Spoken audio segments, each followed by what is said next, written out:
Then the second stage is at the time of Abu Bakr, who is the companion who led the Muslims after the death of the Prophet ﷺ. He instructed under his authority Zayd ibn Thabit. Zayd ibn Thabit was one of the leading companions who memorized the entire Quran, and he was one of the best reciters. He instructed him to bring together all the revelation into the Suhuf, which is the collection of written sheets from both oral and written materials, and he demanded on him in this process each step that he takes two witnesses, which means he checks the recitation of the companions with two witnesses. And this Suhuf, that collection of written material, was remained with Abu Bakr during his lifetime, and then later it remained with Umar, and then later it remained with Hafsa, the daughter of Umar.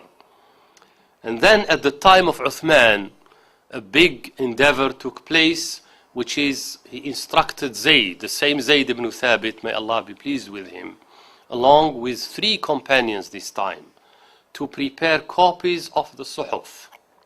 The Suhuf, the written collection that was with Abu Bakr, Uthman radiallahu anhu ordered this time to prepare copies of these and send them across the Muslim lands of that time, so that there is one version, there is only one copy that is to be used by every Muslim. And he ordered that every other material in circulation to be destroyed, because the rest of the material was not subject to the strict process that this Suhuf came through. And so this is why today we call Mus'haf Uthman. The one in our hand is called Mus'haf Uthman. It is the authentic copy of that Mus'haf that came through this process. So this is the written collection, and Uthman kept one copy that kept down in history. And I believe it still exists somewhere in a museum in Istanbul, wallahu a'lam. So let's move on to the understanding of the Quran. Some technical words here. The ayah, which is a plural ayat, is the shortest division of the Quranic text. That means it's a phrase or a sentence. However, as the sister raised earlier, ayah means also a sign. Allah subhanahu wa ta'ala refers to, in the book, to these sentences as signs of Him. These are called ayatullah subhanahu wa ta'ala. Then the next subdivision is a surah, which is a collection of ayats, which is really a passage of the Quranic text, or a chapter, or a part. And after that, we know today that Quran comprises 114 surahs in its form today. They are of an equal length. The shortest surah has 4 ayats, and the longest has 286 ayah. Also, there is the subdivision of juz', which is a collection of surahs, or chapters, or hizb. So the juz', the Quran is subdivided in 30 juz', or in some parts of the Muslim world, some masahif printed, they also show the hizb subdivision. And Quran is 60 hizbs, 60 hizba, right?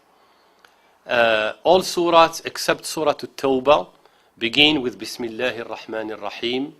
We should not understand that this was added later when the book was written. It is part of the revelation. The Prophet ﷺ used to tell them, start this surah with Bismillahir Rahmanir Rahim, and this is its verse, and the next, and the next. Surah At-Tawbah was revealed without Basmala, without Bismillahir Rahmanir Rahim. You open the Mus'haf today, Surah At-Tawbah doesn't have Bismillahir Rahmanir Rahim. That's how it was revealed. Finally, all surahs have names, and these names are often derived from an important word or an aspect in the surah itself. Surah Al-Baqarah relates the story of Banu Israel when they disputed over the slaughtering of the cow. Surah Al-Fil refers to the army that was about to attack Mecca before the birth of the Prophet ﷺ, and they used the elephants, so it's called the chapter of the elephant, and so forth.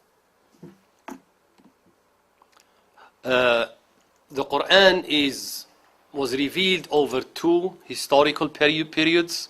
There is the Mecca phase of the revelation, and this is the time in which the Prophet ﷺ, from the beginning of revelation to the advent of migration to Medina.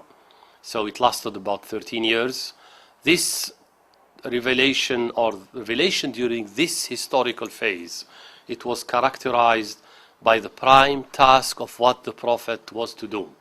That is to call his people to Islam, and the main themes of this phase are Tawheed, unity of Allah, the concept of Akhirah, the hereafter and the coming of resurrection, the concept of Istiqamah, which is how to live a righteous life and righteous conduct, and the role of the Prophet as a Bashir, an announcer of the prophethood and revelation, and a Nadhir, which is a warner to those who stand up against him and do not believe in this message.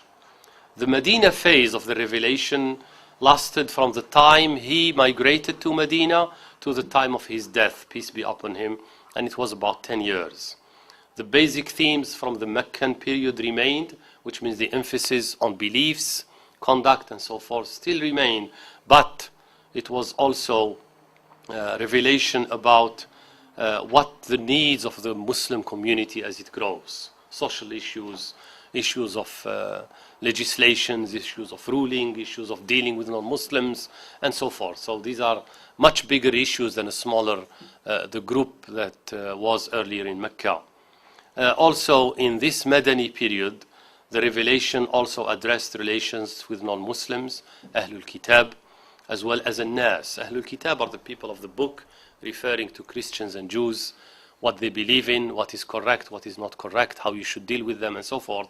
But also, it addressed An-Nas, which is mankind. That's why Quran is a message to the entire humanity. And so it's not only to the community itself. And so today, when we open the Mus'haf, we find some chapters, surah, that are classified as Makki or Madani, which is either revealed in Mecca. By the way, when we say revealed, their origins, the first of these chapters was revealed in Mecca. But subhanAllah, you may find a verse in this same chapter that was revealed in Medina. And Rasulullah said, this chapter belongs to this surah that was revealed in Mecca. So the entire surah is called the Makki surah versus the Madani surah in which it was revealed in Medina. This is important today. How do we understand and interpret the Quranic text? Tafsir or exegesis is the scholarly work of the Muslim scholars to interpret the Quran. It is the most important science in Islamic sciences. The Islamic way, and the reason for its importance is because the Islamic way of life is based on proper understanding of the guidance from Allah. Therefore, if there was no tafsir, if there was no interpretation, there would be no way to tell what is the proper way of Islamic life. Right? And so scholars have been extremely rigorous about this science. They have laid down basic conditions for sound tafsir. So any work that disregards these basic principles cannot be accepted as tafsir. Today, you find an Orientalist writing a book, commenting on the Quran. That is not tafsir. That is a book by Mr. X or Y. That's all what it is.